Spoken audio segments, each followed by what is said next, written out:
Welcome to Burlington, everybody. Thanks for coming.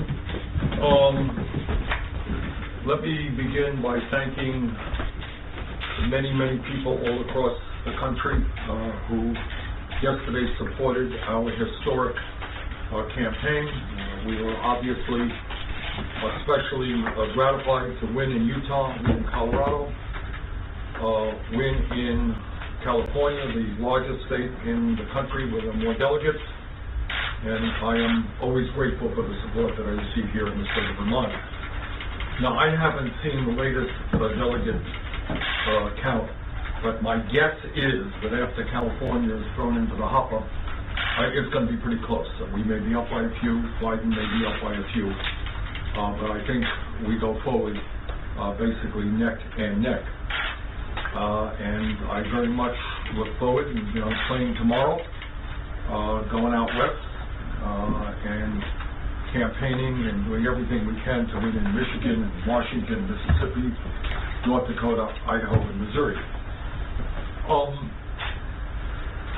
What this campaign, I think, is increasingly about is which side are you on?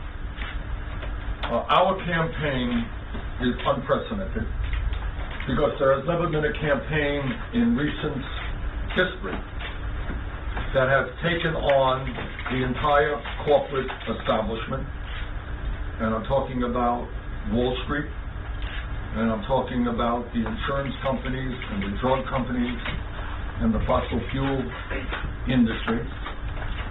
There has been never a campaign in recent history which has taken on the entire political establishment, and that is an establishment which is working frantically to try to defeat us. And there's not been a campaign, I think, that has been having to deal with the kind of venom we're seeing from some in the corporate media. This campaign has been compared to the coronavirus on television. We have been described as the Nazi army marching across France, etc., etc. As we come into the last several months of this campaign, what I hope very much is that what we can focus on is an issue-oriented campaign which deals with the concerns of the American people. As some of you may recall, the last debate that took place really was, I think, insulting to the American people. It was a food fight. It was about who could yell the loudest. That's not what the American people want. They want a serious debate on serious issues. Joe Biden is somebody I have known for many years. I like Joe. I think he's a very decent human being. Joe and I have a very different voting record. Joe and I have a very different vision for the future of this country. And Joe and I are running very different campaigns. And my hope is that in the coming months, we will be able to debate and discuss the very significant differences that we have. Joe is running a campaign which is obviously heavily supported by the corporate establishment. At last count, he has received funding from at least 60 billionaires. Our campaign has received more campaign contributions from more Americans, averaging $18.50 than any campaign in the history of our country at this point in time.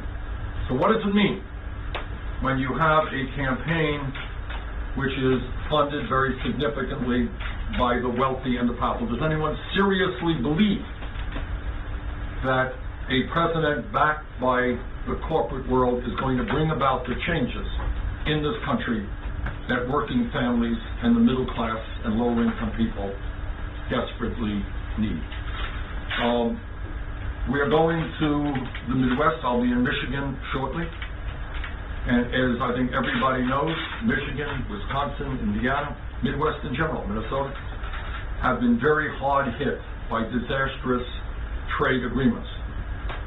And Joe is going to have to explain to the people, the union workers in the Midwest, why he supported disastrous trade agreements like NAFTA and PNTR with China, which have cost this country millions of good-paying jobs, and in fact have resulted in a race to the bottom, where people are now earning lower wages.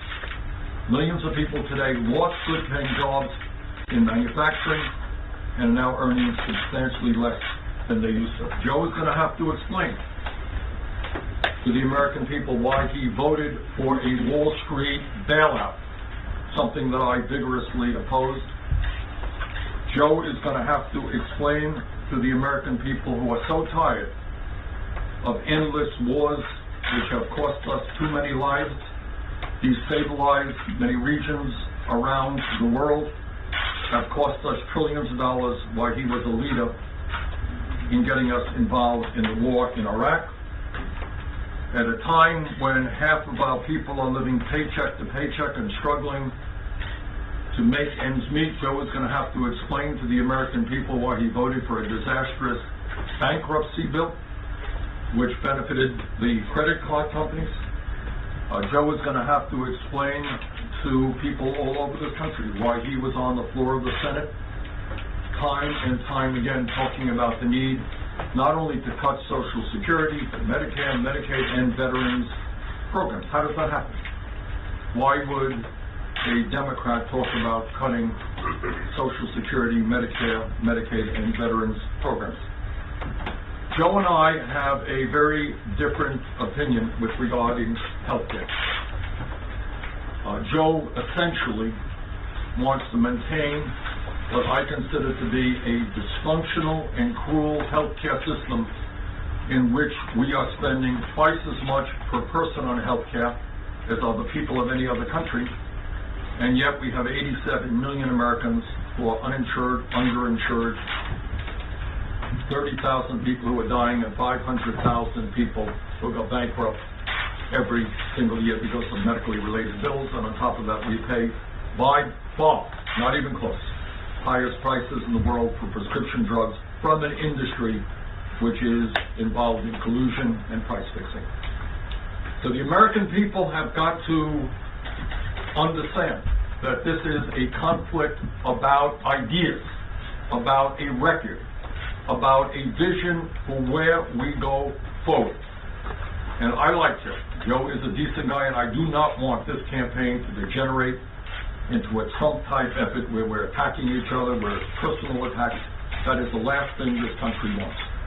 Joe has his ideas, his record, his vision for the future. I have mine, and I look forward to a serious debate on the serious issues facing this country. And I would hope that the media will help us do that, allow that kind of debate to take place. And by the way, I would offer Joe, because I know the issue of health care, among many other issues, is such an enormously important issue. I would hope that instead of having a debate where we have to spend 28 seconds trying to respond to a complicated issue, maybe we could spend an hour talking about why the United States is the only major country on earth not to guarantee health care to all people through something like a Medicare for All single-payer program. Senator, in 2016, you won Michigan. This has now become a swing state. Donald Trump flips that state later on in the general election. Do you have to win that state to prove again that you can beat him in a general? Well, look, I have said, I've asked every day, do you have to win this state? Do you have to win that state? I wish we could win all of this state. But you won that over Hillary in 2016. We won it by a few points. Look, we are going in there with the full expectation and the hope that we will win. Michigan is obviously an enormously important state. State I feel very comfortable in. We're going to be going to Michigan within a few days. And I think some of the issues that the people of Michigan are concerned about are trade. And they were devastated. They were devastated by trade agreements like NAFTA and PNPR with China, trade agreements which I vigorously opposed, which Joe Biden supported. And that is certainly one of the issues that I will be talking about in terms of Michigan. One second. Senator, you talk about a mass movement, a broad coalition. Yes. Are you disappointed that that wasn't able to deliver more states last night? And what's your plan to Well, look, you know, of course I'm disappointed. I would like to win every state by a landslide. It's not going to happen. What we are trying to do is unprecedented. Right? We are talking about a political revolution. We are talking about bringing millions and millions of people today who have no voice, who have given up on the political process, who in many cases are working longer hours for lower wages, people who don't have any health care, people who have not traditionally been involved in the political process. You all know what politics has always been about in America.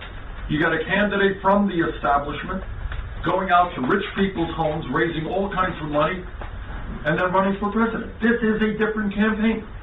This is a campaign which is trying to bring, and it is not easy, people who have not been involved in the political process. So you might want to ask me, maybe as a follow-up question, have we been as successful as I would hope in bringing young people in? And the answer is no. We're making some progress. But historically, everybody knows that young people do not vote in the kind of numbers that older people voted. I think that will change in the general election. But I am to be honest with you, we have not done as well in bringing young people into the process. It is not easy. Yes? And particularly African-American voters. What's your strategy going forward? Well, we're doing better, and, no denying that Joe Biden has done very well with the African-American community, but I think when you look, and I haven't had the time, honestly, to analyze it, but I think if you look at California, if you look at people of color in general, African Americans, Latinos, Asian Americans, we won that big time, not even close. So we are doing very well with people of color. We're going to do better, I think, with the African American community, and we continue to try to do that. Senator, have you been in touch with Elizabeth Warren? If you asked for her support, she's weighing her next steps today. Yes. We did speak on the phone a few hours ago, and what Senator Warren told me is that she is assessing her campaign. She has not made any decisions as of this point, and it is important, I think, for all of us, certainly me, who has known Elizabeth Warren for many, many years, to respect the time and the space that she needs to make her decision. Did you ask for her support? Thank you, Senator. Two questions sort of on party unity. First off, very simply, do you still believe the person with the plurality of the delegates rather than a majority should be the nominee? And then also, with reference to Elizabeth Warren and also what you were saying about the attacks on your supporters and campaigning, obviously there's been a lot of personal vitriol online, right? Yes. And people are pressuring Elizabeth Warren to drop out. Do you want to be a unifying figure, and what's your message? No, I don't think people, look, Elizabeth Warren is a very, very excellent senator. She has run a strong campaign. She will make her own decision in her own time. And in terms of vitriol on the online, I'm disgusted by it. Right? Look, I think the Twitter world is an opportunity for people to debate issues, have good, honest debates about issues, but not to make vitriolic attacks on somebody because you disagree with them. And the plurality question? Yeah, no, absolutely. Look, here, let me say a word on it. And again, I get a little bit annoyed because I think the media has been distorting my record on that. You all know that the rules of the Democratic Convention are different today than they were in 2015, something that we fought for. I believe then, and I believe now, that it should be the American people through the primary process who determines who the Democratic nominee is. 4 years ago, before the first vote was cast in Iowa, Hillary Clinton had 500 superdelegates lined up behind her. It's like starting a 100-yard dash with one candidate on the 30-yard line. And that seemed to be absurd. I wanted to get rid of all superdelegates. We did not prevail. But we did manage to get superdelegates out of voting on the first ballot. So what I said then is before, without going into a whole long deal, before California, which was done the last primary, yeah, if there was if we had won California, if we had the momentum, if superdelegates were voting on the first ballot, yeah, give us some thought. But right now, there are no superdelegates voting on the first ballot. And I just want all of you to think about what it will look like to this country if candidate X, and I don't know who that candidate X might be, I hope it's me, could be somebody else, goes into the convention in Milwaukee with the most votes.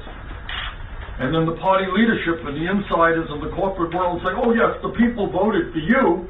You won, a number of states, you got more votes than your opponent, but we the corporate world, the insiders, we don't think you're the candidate, and we're going to select candidate Z. I think that would cause massive dismay within the American people. So, yes, my views have not changed. I wanted to ask you about Michael Bloomberg stepping out and dropping out of the race. And Have you stepped out and dropped? He's dropped out supporting Joe Biden. Wanted to get your thoughts on what he brought to this race. Well, first I heard about that. He certainly brought a lot of money into this race.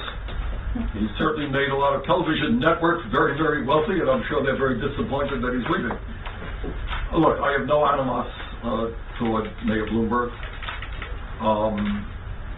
I strongly disagree with many of his policies. Is mayor of the city of New York, including stop and frisk and many other policies. But this just confirms exactly what I said, what the media has been talking about for months. How do we stop Bernie Sanders? How do we stop a movement of working people and low-income people?